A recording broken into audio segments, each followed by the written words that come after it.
Alright folks, we've got a bit of 2v2 here on Median Cliff Mines. We've actually got a dual Chaos faction here, the blue. I don't know who this is exactly, so I'm just going to call them the Chaos Lord. Should have probably checked that before I started the replay, but now I'm in here, and we've got a line, Chaos Lord. And the Chaos Lord is going to be supported by the Chaos Sorcerer of Cry himself. And look over here, we've got Headcrab on the Lord General, rushing straight away with the Lord General to the central contested VP here to grab that. And supported by a fast Sentinel. Going to be going for double Guardsman. Now, he's going to be assisted by Tex himself, with a Hive Tyrant, going for a little bit of an unusual build for team games, I dare say. A little bit odd to not get any termagants. Generally melee units not preferable in team games, but this is pretty cool, splitting them up. Heretics by default won't do very well against the Homagants, but clearly right now they've got a lot of fire support. You've got two squads of CSM shooting in at these Homagants, and the Heretics in fact are gonna take that victory. Homagants nearly getting wiped, in fact, quite a lot of bleed there. Heretics significantly cheaper even than Homagants, believe it or not. That is how cheap the lives of humans are in the world of Warhammer 40k. Sentinel grabs its Stomp, going to try and force off this squad at least. I don't really know if that was the best use of the Stomp, could have got both of these. Didn't even knock these guys out of cover, but the good thing for the red team right now, probably getting the Sentinel path blocked by the Chaos Lord right now, which is sweet joy. Yeah, he allowed it. He could have blocked it from moving down there. I was going to say the good thing here for the red team is you've got the Homagants looking around the back here. They've taken out the power of the blue team, and in fact the Hive Tyrant's going to be capping it. So these guys over here are trying to do what they can to attack the power, which is basically the same sort of power. This one is more vulnerable for the red team, this one is more vulnerable for the blue team, whereas these are the true team natural powers. But they're not going to manage it. It's hard against Tyranids and IG, both factions very strong in the other game. I actually like the combo in 2v2 of IG and Tyranids because, well, Tyranids can really help you out with dealing with melee threats, and the fact that Tex is going for the double Homagants here is quite cool. I think Tyranids have a really good team game tier 2 where they can go really heavy with multiple zone throw-ups, whereas IG don't really want to stay in tier 2 because the tier 3 is just amazing, and I feel like if you stay in tier 2 you can risk sometimes just getting bled constantly, especially if you go for things like Ogrins. Even if you invest too much in Stormtroopers in addition to investing in your Guardsmen, then it can be quite difficult. Now it's going to be Raveners here as the first option for tier 1.5 for Tex. Raptors for the Chaos Lord is quite an interesting choice against a Hive Tyrant. I don't really understand that one. Certainly the Raptors will be very good against the Raveners, but the double Homagants might be a bit of a problem for them.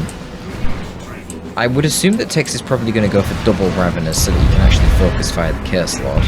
We'll see.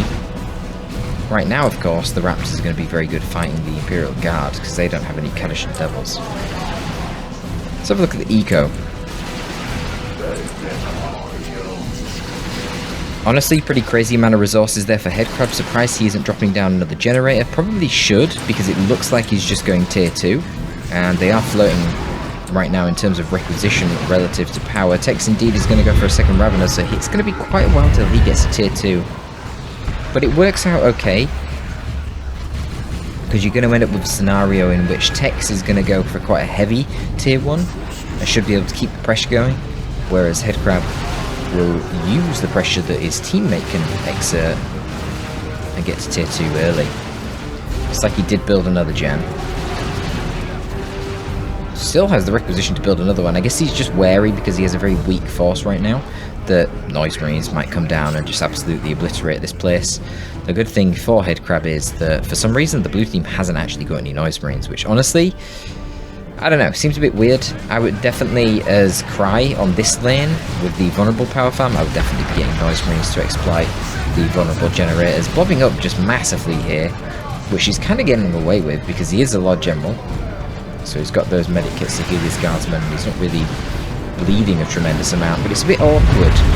The IG seems to be fighting constantly isolated from the Tyranid allies, which is a bit awkward for the whole strategy of the Tyranids going for a heavy tier 1. But a nice staggered burrow there into his stomps, getting a lot of work done, a lot of disruption, buying a lot of time for the Lord General and the Guardsmen to get their pew-pew going here. Hive Tyrant not really achieving a whole lot. I mean, he's providing synapse there for his Raveners, but yeah, really not doing too much. But double Adrenal Gland Hormagaunts have been working on the power farm here, so as much as the blue team here are putting pressure onto Headcrab, they're not actually destroying the gens. Whereas Tex's Hormagaunts here, sneaky little Hormers, absolutely destroyed all of this power for the blue team. But Tex is really far behind in tech. I mean, he's spent quite a lot there with the dual upgrades for his Hormers and dual Raveners. Raveners are a very expensive tier 1 unit. And I think the red team in general got their power up a little bit later. I mean, they've still not even got the 3rd gen up here, which is quite bizarre. I feel like that is delaying them in terms of how far ahead they should be, given they have managed to get bashes against the blue team. And so we can see that Cry is actually tier 2 with Blood Crusher right now. Do note, of course, Cry didn't have any Eternal War upgrades on his CSM, and in fact it was actually a 0 power tier 1 for Cry, just like Headcrab. Well, Headcrab actually wasn't 0 power. He spent, was it 10 power on the Sergeant, or is it 15 or something, for the first time you purchase it, and then 15 on the Stomp. So a little bit of an investment. We now have a Mark of Siege Chaos Space Marine here, and that is actually, wait, okay, just singular Mark of Siege Chaos Space Marine, and that is going to be a Wiped Heretic squad over here as well. But the Mark of Siege CSM, they're going to be able to take out the Sentinel of Headcrab, which honestly, you're not going to be able to stand and trade with your Sentinel once Mark of Siege come active, but you definitely can still hurt them by using the Frag Missile from out of the range of the Mark of Siege.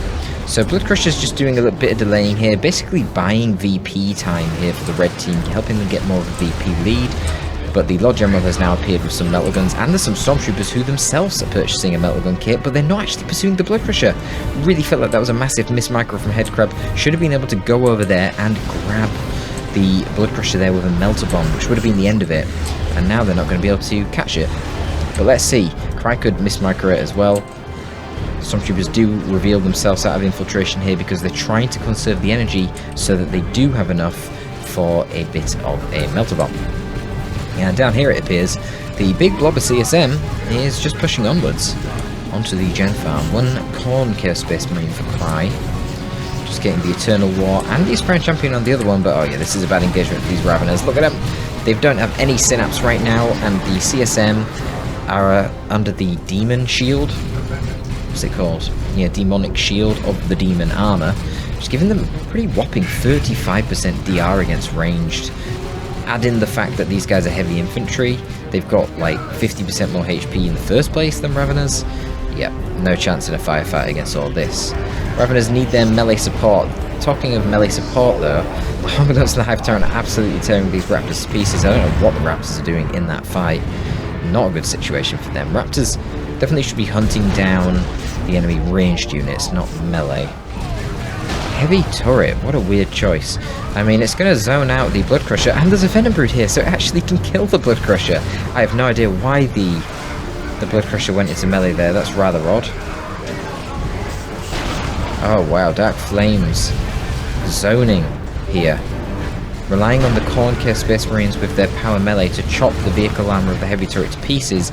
Now ordinarily the Guardsmen would have gone in and repaired the turret for quite some time, but can't do that because of the Dark Flames. And wow, that Dark Flames persisted for a long time, and it actually is going to result in a wipe on one of the Hormagaunts. Absolutely beautifully done. I think that should be the end of the heavy turret though. With the Corn Marines being in melee, they're going to take reduced range damage, so all these Melter Guns aren't really doing too much, and a little bit late there with the Burrow from the Ravenous to try and save the day. Let's have a look at the VPs. So VPs are currently 2-0 in favour of the red team. They've got this natural up here of the blue team, and they've got the mid, whilst the bottom is absolutely neutral. With Corn Chaos Space Marines for the Chaos Lord heading over there as well. So we've got one Corn Chaos Space Marine for each player, one Mark of Siege. That Mark of Siege being quite pivotal at actually taking out the Sentinel earlier. Got a Venom Brood coming out here, which kind of makes sense, I guess, if you've got double Raveners, get the ranged Synapse. There was a vehicle to deal with as well. Dreadnoughts for Chaos are quite meta at the moment, so I feel like getting the ranged Synapse wouldn't be a terrible thing, but really, Tex is extremely low on power.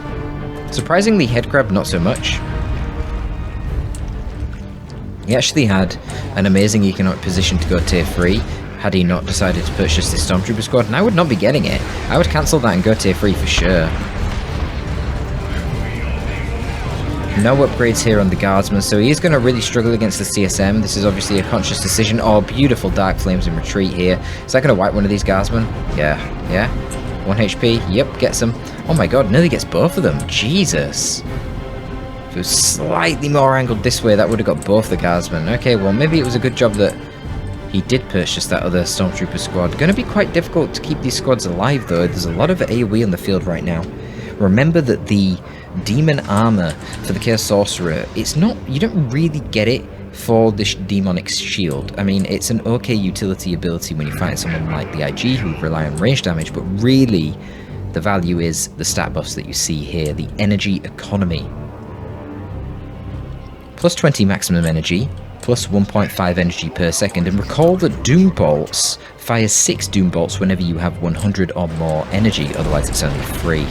So if you get this armor, you can fire out 6 Doom Bolts multiple times in an engagement without even relying on Consume. And if you use Consume, you could potentially use your 6-bolt Doom Bolt 3 times in a single fight.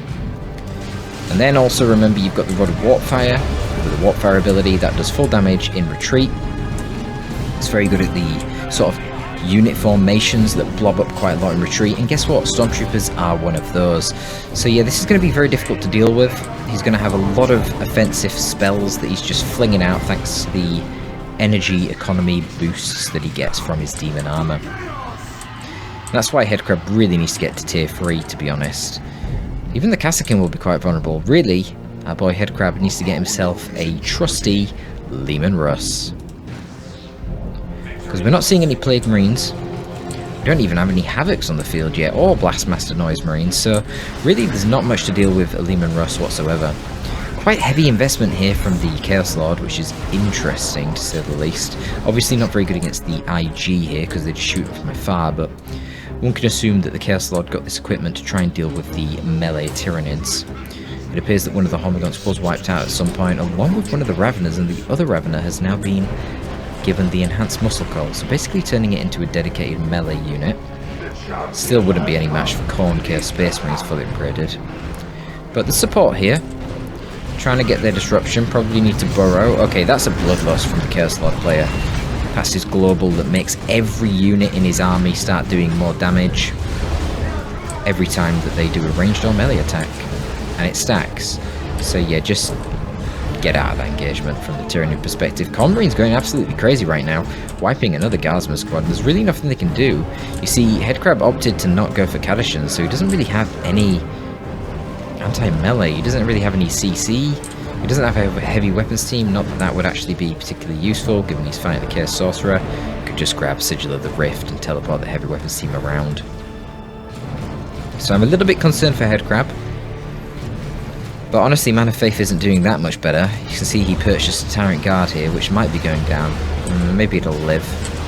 Look at the damage that the ranged is doing here to these CSM. Literally nothing. I think they're focusing the Chaos Sorcerer. But with the damage resistance from being in melee, as well as the damage resistance from being in the Demonic Shield, nothing is dying, dude. Oh my god, look at the combo. He throws out the Doom Bolts first to soften them up, then hits them with a Warpfire. And the Dark Flames in retreat. Will that be a wipe? Oh my god, he gets them! He gets them! With the Dark Flames again. Absolutely beautiful Dark Flames play here from Cry. But it is going to be the globally called in Leman Russ, which means you do get it for a little bit of a power discount. That's going to be quite important, because Red Team, as you can see right now, absolutely barren in terms of power. I mean, they don't even have a single power point capped in their favour. I suppose the thing that will help them now, though, they've got this Leman Russ, which is going to be pretty much uncontested. Needs to rotate a little bit so its other heavy bolts start shooting at the Chaos Lord. But yeah, Chaos Dreadnought on the blue team here versus Lehman Russ, not going to go very well for the Chaos Dreadnought. So it basically buys the red team a little bit of time, and time is something that they need. They're quite significantly behind on VPs here, getting very low with only 160 left for the red team. They need to hurry up and cap the mid.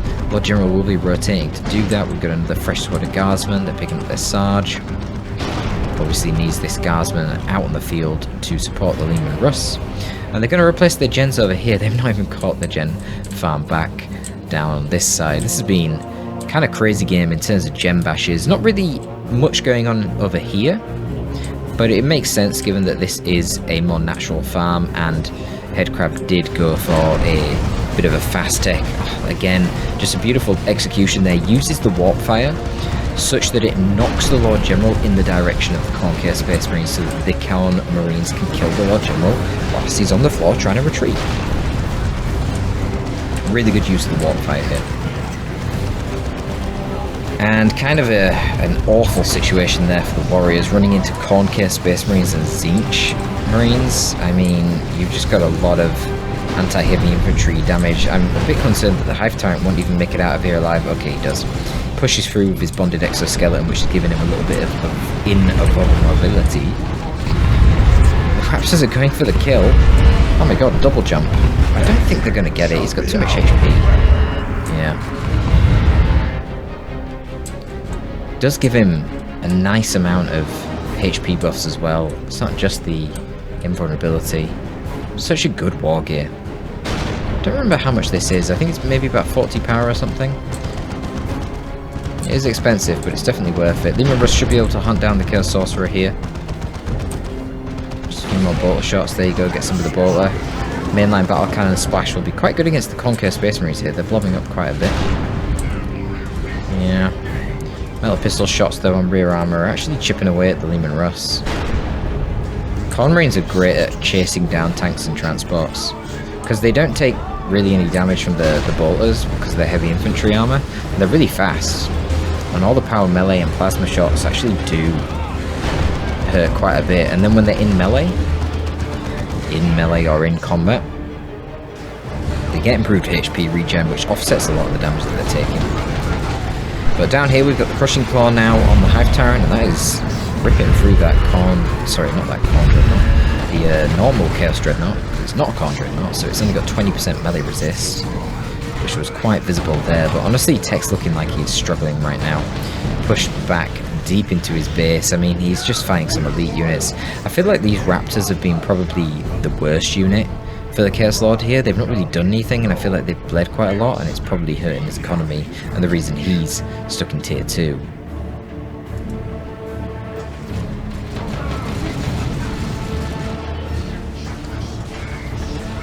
Kassakin are arriving.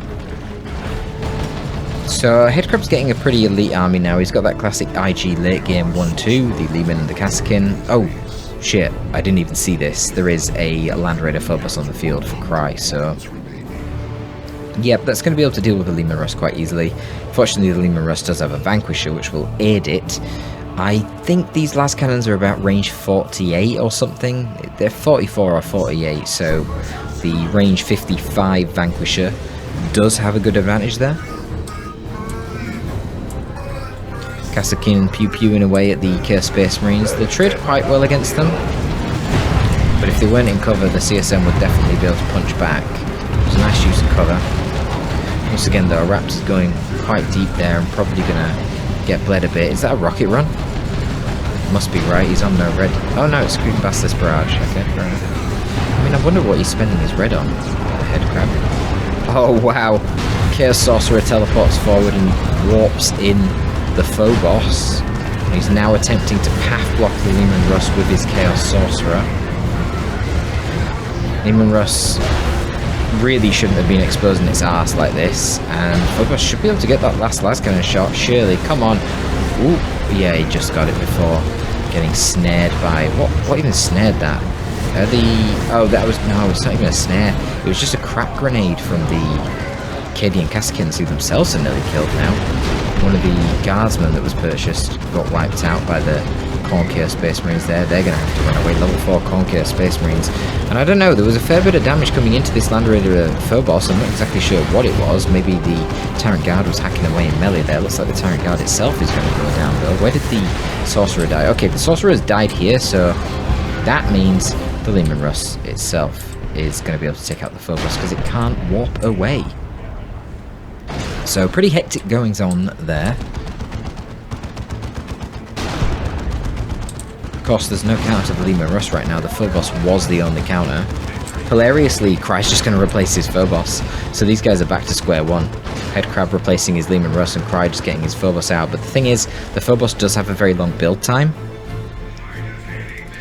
I think Headcrab used the global again. Oh yeah, that's where his red went. His red is going to using this global call in for the Leman Russ.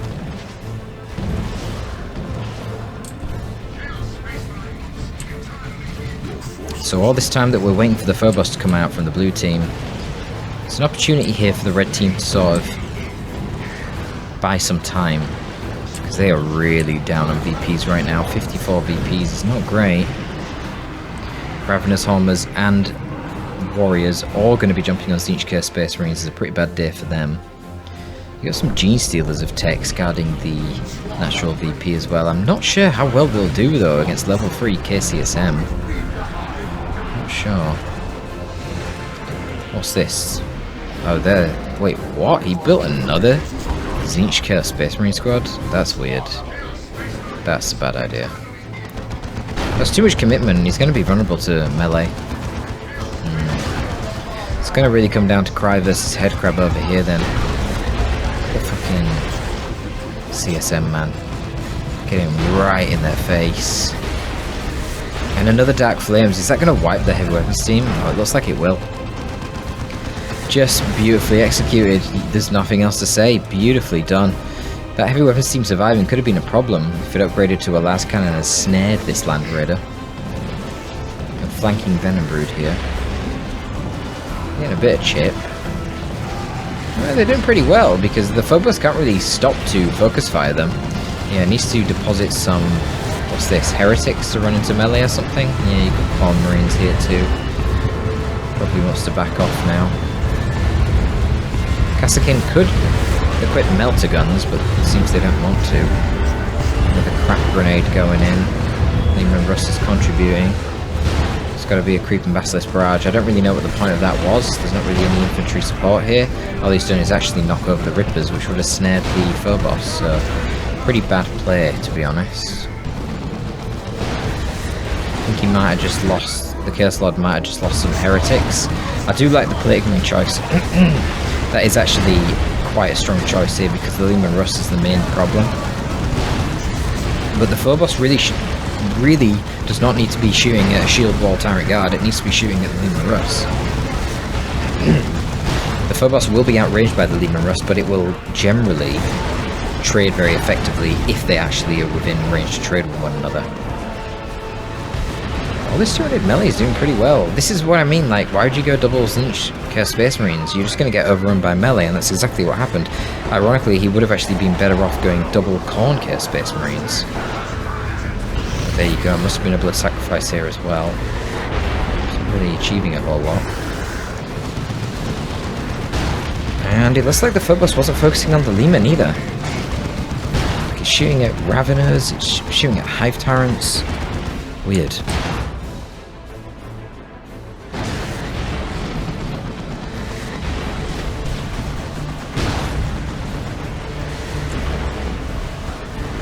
Right, so Cadian Kassakin's going to be getting onto the VP in the mid, note their higher capping speed thanks to their Sergeant. The red team are down to 39 VPs, it's getting a little bit tight. Built a heavy turret in the background, that's kind of strange. I don't know why Headcrab's doing this.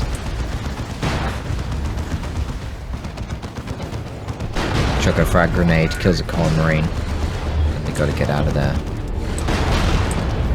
Lord General level 7. Let's have a look at the levels. Level 4 Hive Tyrant back in the mid. Wow, that heavy turret just did some good damage there. But the Phobos is still chilling.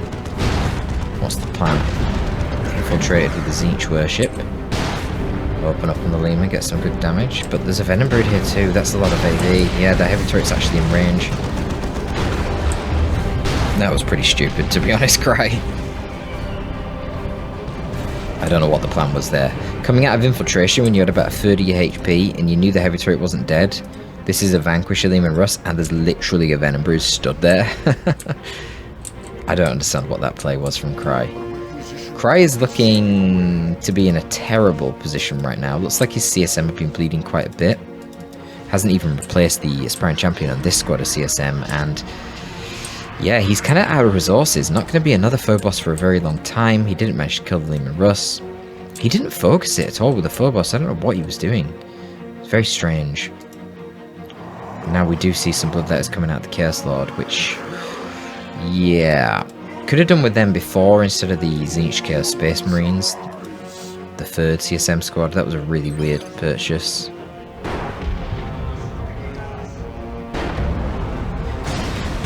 If Headcrab gets another Lehman Russ out, I think that's pretty much it. I mean, they've been really struggling just to deal with the one, but no Plague Marines. Like, we do have Plague Marines eventually out for the Chaos Lord, but it's always been just getting tied up in melee.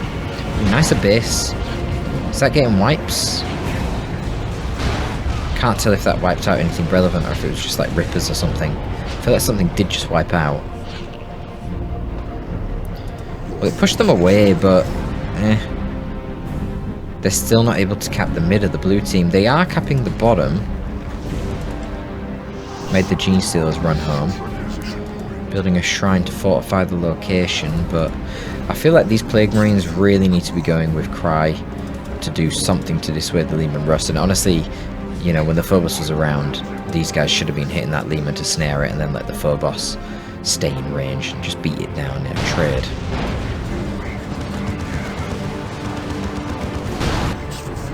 But Headcrab's going to rotate to the natural, which means the middle here is pretty vulnerable. AC Ticks plus the Sorcerer should win this fight. Level 8 Sorcerer getting a nice amount of specials here against the Ravs. Headcrab pushed back by the melee Horde. And you're going to get a nice little flank here, I guess. CSM going to go onto the heavy turret. They'll take a while to destroy it, but they will. They can't get on the VP though. Way too much damage. They just ate a frag grenade. The thing is, this is a lot of bleed for Cry. Oh, KCSM, Wiper Guardsman Squad in retreat. That's something. Now any damage that comes onto this Lehman Russ is going to be permanent. But he could get another. He should, you know, another Guardsman's not going to cost him too much from here. Double Lehman Russ.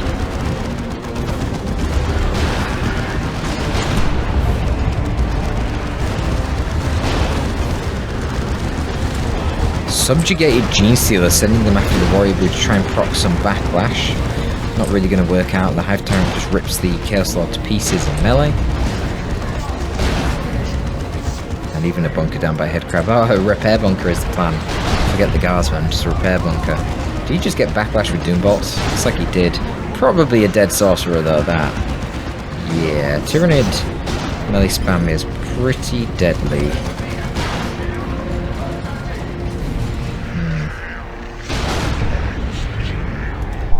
Still,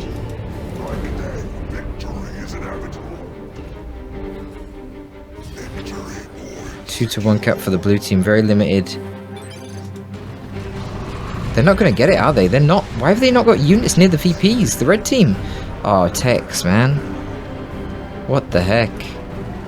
There was only a Plague Marine. Why did he have to have his entire melee blob in the middle? It's too long. He took too long. He needs to be capping by 7 VPs. It's not going to happen. Wow. I don't think he realized that all this other shit was gone. Just a couple of shrines and a Plague Marine. Like, he could have just bum rushed this with his melee horde and ripped it to pieces before the reinforcements come, but it's too late. No, it's not. It's not too late. There was Raveners. I didn't see them capping the top. Didn't see them at all on the minimap. What the hell? And the Bloodlust down here is meaning that the Corn Marines are doing so much damage they're actually killing one of the Lehman Russ. Okay, this is absurd. Red team is hanging on, but only just. Lost the Kazakin. Lost the Lehman Russ. Headcrab's literally got one Lehman Russ. And Tex is just spamming Gene Stealers. That's all he can do at this point. But they've got to get units on the field to stay in this game. He did manage to take the top with the Raveners there. Such sneakiness. Chaos Lord's just going to run forward, ignore everything else, get onto the point. Everything needs to focus in. We do have Death Spitters here on the Venom Brood, so they are actually hurting him quite bad. Oh my goodness. Plague Marines nearly ripped to pieces, saved there by the explosion knockback when they die. Oh dear. Oh dear.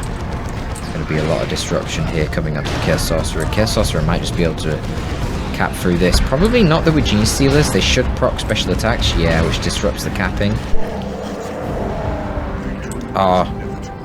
But they managed to decap up here with the Conquer Space Marines. I guess Tex was a little bit slow to react to that. I mean, to be fair to Tex, he was fighting on all 3 VPs at this point. Gene Stealer's running around down the bottom here, but a little bit too late.